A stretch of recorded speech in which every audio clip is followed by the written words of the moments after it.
नमस्कार विद्यार्थी मित्रांनो, तुमचं स्वागत आहे यशोदा अकॅडमीमध्ये. आजच्या व्हिडिओमध्ये आपण कामगार विभागाअंतर्गत जी निरीक्षक या पदासाठी एक्झाम झाली होती आज 29 जुलैला, त्यातील सर्व शिफ्टमधील क्वेश्चनचे आपण डिटेलमध्ये ॲनालिसिस घेणार आहोत. तसेच त्यासोबतच पेपर पॅटर्न कसा होता त्याबद्दल आपण सविस्तर चर्चा करणार आहोत. त्यामुळे हा व्हिडिओ नक्की शेवटपर्यंत बघा, जेणेकरून तुम्हाला उद्याची जी 30 जुलैला एक्झाम आहे त्यासाठी तुम्हाला फायदेशीर ठरेल. ठीक आहे. जर तुम्ही आपल्या चॅनलवर जर नवीन असाल तर चॅनलला नक्की सबस्क्राईब करा. तर चला उशीर न करता आजच्या व्हिडिओला सुरुवात करूया. सर्वात प्रथम हे कामगार निरीक्षकचा पेपर आहे, 29 जुलैचा आहे, आजचा आहे. ठीक आहे. सर्व शिफ्टचा मी एकत्रित घेणार आहे आणि जे कायदे असतील त्याच्यावरती पण कुठल्या कायद्यावर किती प्रश्न आलेले ते तुम्हाला व्हिडिओच्या शेवटी सांगेल. ठीक आहे. सर्वप्रथम आपण GSचे प्रश्न घेऊया. प्रार्थना समाजावरती प्रश्न आलेला होता. प्रार्थना समाजाची स्थापना त्याच्यावरती प्रश्न आलेला होता. प्रार्थना समाजाची स्थापना जी आहे ती 31 मार्च 1867 मुंबईमध्ये झाली होती आणि ही आत्माराम पांडुरंग तरखडकर यांनी केली होती. त्यांच्यासोबतच स्थापनेमध्ये रानडे आणि भंडारकर सुद्धा होते. ठीक आहे. भंडारकर सुद्धा होते. 31 मार्च 1867ला स्थापना झाली, मुंबईमध्ये झाली आणि आत्माराम पांडुरंग तरखडकर यांनी स्थापना केली होती. हे लक्षात ठेवा. जर तुम्ही हा व्हिडिओ पाहत असेल तर तुमच्यासोबत एक ब्लँक पेज घ्या, व्हाईट ब्लँक पेज घ्या, त्याच्यासोबत एक पेन घ्या, म्हणजे जे एक्स्ट्रा पॉईंट असतील ते तुम्ही नोट डाऊन करून घ्या, जेणेकरून तुम्हाला नेक्स्ट शिफ्टसाठी तुम्हाला फायदेशीर ठरेल. ठीक आहे. हा प्रश्न एक आलेला होता, हडप्पा वसाहतीच्या वैशिष्ट्याबद्दल प्रश्न होता. ठीक आहे. एक्झॅक्ट काय होतं त्यामुळे मी त्याच्यावर तुम्हाला विश्लेषण सांगू शकत नाही. दुसरा प्रश्न आहे 97व्या घटनादुरुस्तीवर होता. ठीक आहे. ह्याच्यावर 97 जी घटनादुरुस्ती होती ह्या अंतर्गत कलम 19(1) अंतर्गत सब कलम क हे ॲड केलेलं आहे, सी कलम ॲड केलेलं आहे. हे काय सांगतं की सहकारी संस्था स्थापन करण्याचा मूलभूत अधिकार हे कलम हे सांगतं. ठीक आहे. त्याच्यानंतर कलम 43B सुद्धा ॲड केलं, मार्गदर्शक तत्व, सहकारी संस्थाबद्दल मार्गदर्शक तत्व हे ॲड केलं कलम 43B अंतर्गत.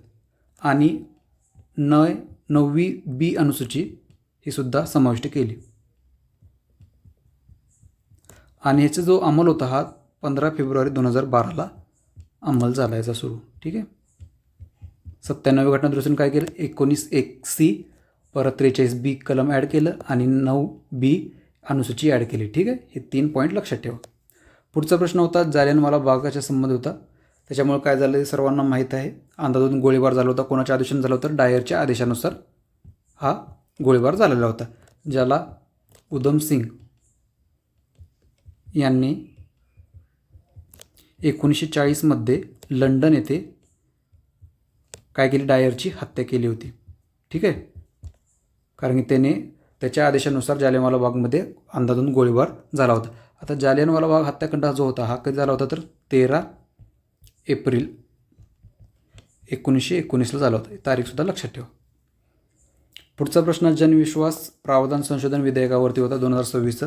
आता हे विधेयक थोडक्यात काय आहे ते तुम्हाला सांगतो. हे काय विधेयक करतं, जे लहान गुन्हे आहेत ना त्याची जी तुरुंगवासाची शिक्षा ही रद्द करून त्याऐवजी काय करतं तर आर्थिक किंवा दिवाणी दंड आकारण्याची संबंधित आहे. ठीक आहे. म्हणजे काय करतं, जे लहान छोटे मोठे गुन्हे आहेत ना त्याची तुरुंगवासाची शिक्षा रद्द करतं आणि त्याऐवजी आर्थिक किंवा जे दिवाणी दंड आहेत ते आकारण्याचे संबंधित आहे कलम. ठीक आहे. हे विधेयक. पुढचं प्रश्न बघा काय आहे, भारतीय संविधानाचे कलम 31B वरती आहे. आता हे कलम काय सांगते 31B, ज्या 9व्या अनुसूचीमध्ये जे कायदे आहेत त्या कायद्यांना मूलभूत हक्कांवर जे उल्लंघन होतं त्याच्यापासून संरक्षण देण्यासाठी हे 31B कलम आहे. ठीक आहे. कलम 31B हे 9व्या सूचीमधील जे कायदे आहेत त्यांना संरक्षण देण्यासाठी आहे. हे लक्षात ठेवा.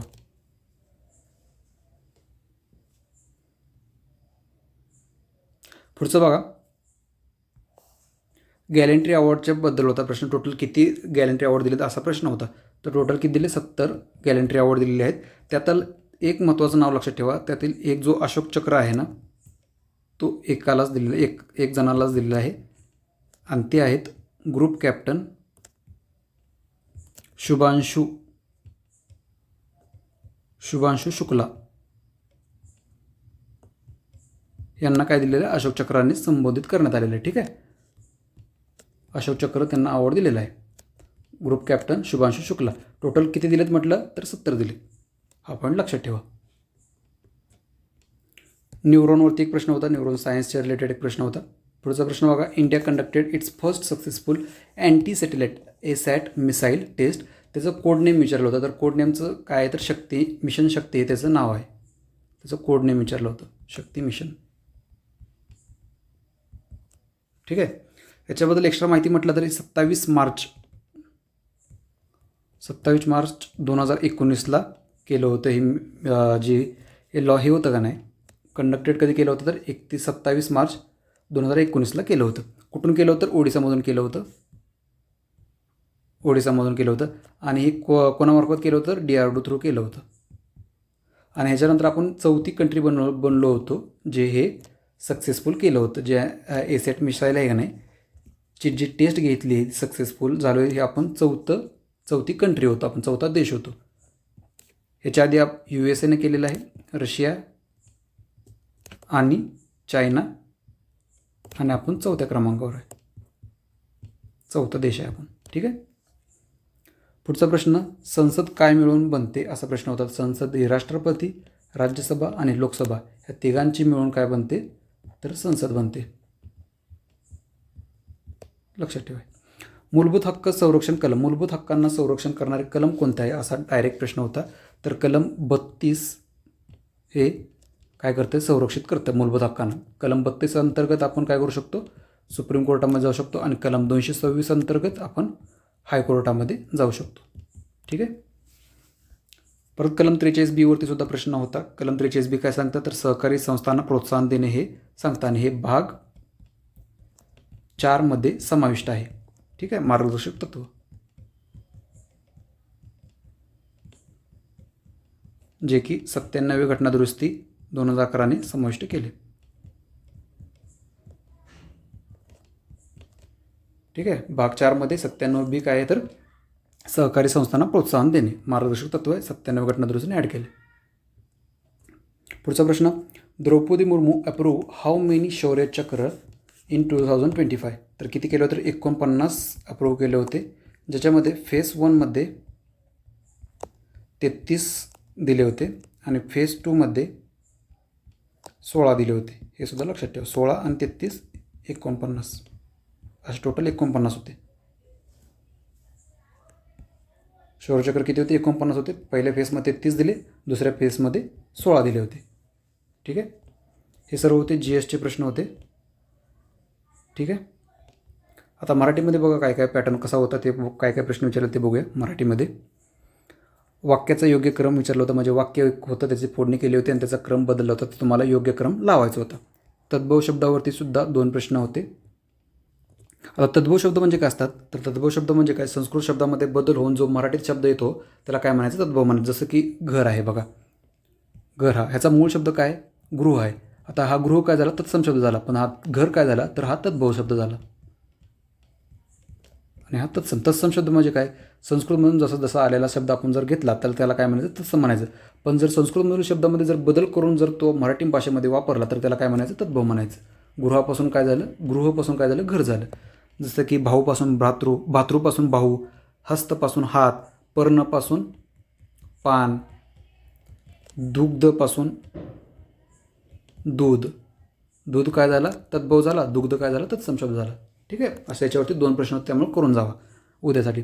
लग्नाला 20 तर वाजंत्रीला 30 ही म्हण होती. त्याचा अर्थ काय तर मुख्य कार्यापेक्षा जे दुय्यम कारण असतात म्हणजे दुसरं कार्य असतं का त्याला अधिक महत्त्व देणं किंवा त्याच्यावर जास्त खर्च करणं त्याला काय म्हणायचं लग्नाला 20 आणि वाजंत्रीला 30. पुढचा वाक्यप्रचार विचारलेला होता. इप्सित साधने याचा अर्थ काय. इप्सित साधने म्हणजे इप्सित म्हणजे काय मनातील इच्छा ज्या वगैरे असतात ना, मनातील ध्येय असेल काहीतरी असेल जे मनात आहे त्या काय करणे पूर्ण करणे, मनातील इच्छा पूर्ण करणे. थोडक्यात इच्छा पूर्ण करणे हा अर्थ होतो. ठीक आहे, विरळचा विरुद्धार्थी शब्द विचारलेला होता. विरळचा विरुद्धार्थी काय येतो दाट येतो. हे माहिती सोपा होता. आता करणरूप क्रियापदावरती प्रश्न होता. आता सर्वप्रथम करणरूप क्रियापद काय असतं ते आपण समजून घेऊया. करणरूप क्रियापद म्हणजे थोडक्यात काय असतं होकारार्थी. ठीक आहे, म्हणजे पॉझिटिव्ह वाक्य. जर ते वाक्य पॉझिटिव्ह असेल तर ते करण रूप, आणि जर वाक्य निगेटिव्ह असेल तर ते अकरण रूप. जसं तुम्हाला थोडक्यात सांगतो तुम्हाला, मुलांनी खरे बोलावे, खरे बोलावे. आता हे वाक्य काय पॉझिटिव्ह आहे, म्हणजे थोडक्यात होकारार्थी आहे, तर हे काय झालं, करणरूपी झालं. ठीक आहे. आता तो अभ्यास करत नाही, तो अभ्यास करत नाही. आता हे काय झालं, नकारार्थी वाक्य झालं, निगेटिव्ह वाक्य झालं, त्यामुळे काय जाणार, अकरणरूपी वाक्य झालं. त्यामुळे जर उद्या जर तुम्हाला अकरणरूपी वृत्ती विचारलं तर ते तुम्हाला येईल उत्तर द्यायचं. ठीक आहे. करणरूपी क्लिअर झालं. पुढचा प्रश्न प्रयोजक क्रियापदावरती होता. प्रयोजक क्रियापद म्हणजे काय असते, जे दुसऱ्याकडून काम केलं जातं, म्हणजे कर्ता स्वतः त्या क्रियेमध्ये भाग घेत नाही किंवा स्वतःहून तो क्रिया करत नाही, दुसऱ्या कोणाकडून तर तो काय करतो तो करून घेत असतो. ठीक आहे. म्हणजे स्वतः कर्ता क्रिया करत नाही, तो दुसऱ्याकडून कोणाकडून तर तो क्रिया करून घेत असतो. म्हणजे जसं की आई मुलाला हसवते.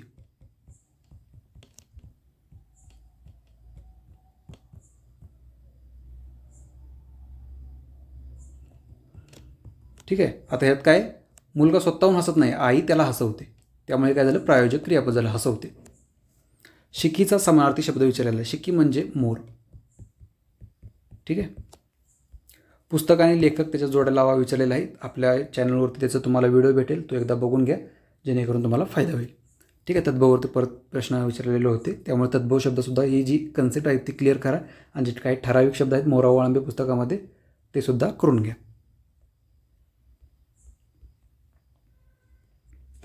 आता इंग्लिशवरती बघू काय काय आहेत प्रश्न. पॅसेजवरती 4 प्रश्न आहेत. परत स्पेलिंग मिस्टेकवरती प्रश्न आलेला होता. ॲपरंट असं दिलं होतं, पण त्याची खरी स्पेलिंग ॲपरंट असं आहे. ठीक आहे.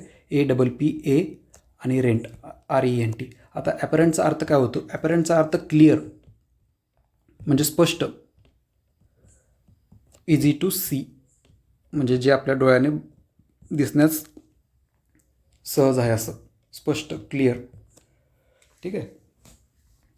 पुढे एक फ्रेज प्रोवर्ब विचारली होती. प्रोवर्ब,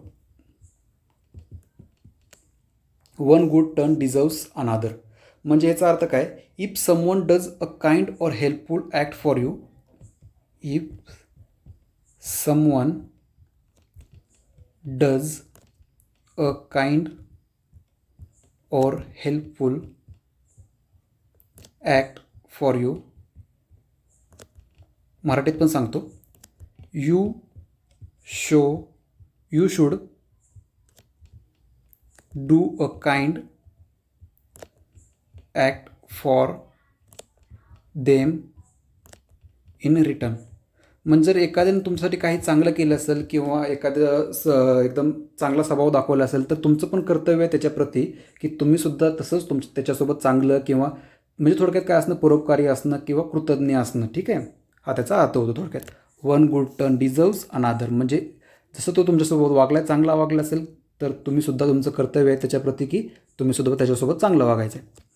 पुढचा अँटोनिम्सवरती प्रश्न होता. विगरसचा अँटोनिम विचारलेला होता. विगरसचा अर्थ काय होतो ते सर्वात प्रथम आधी आपण जाणून घेऊया. ठीक आहे. विगरस म्हणजे ऊर्जायुक्त, म्हणजे एनर्जेटिक, ऊर्जायुक्त. ह्याचा सिनोनिम्स बघा काय होतील, रोबोस्ट, हेल्दी, परत स्टर्डी, हे त्याचे साइन होतील. ठीक आहे. पण ते जर अपोजिट म्हटलं, याचे अँटोनिम म्हटलं तर वीक, फ्राईल, फिबल म्हणजे कमकुवत. ठीक आहे. थोडक्यात याची स्पेलिंग, दोघांची स्पेलिंगसुद्धा बघून घ्या. कोर्सवरती अँटोनिम विचारलेला होता. कोर्सचा अर्थ काय होतं तर रफ,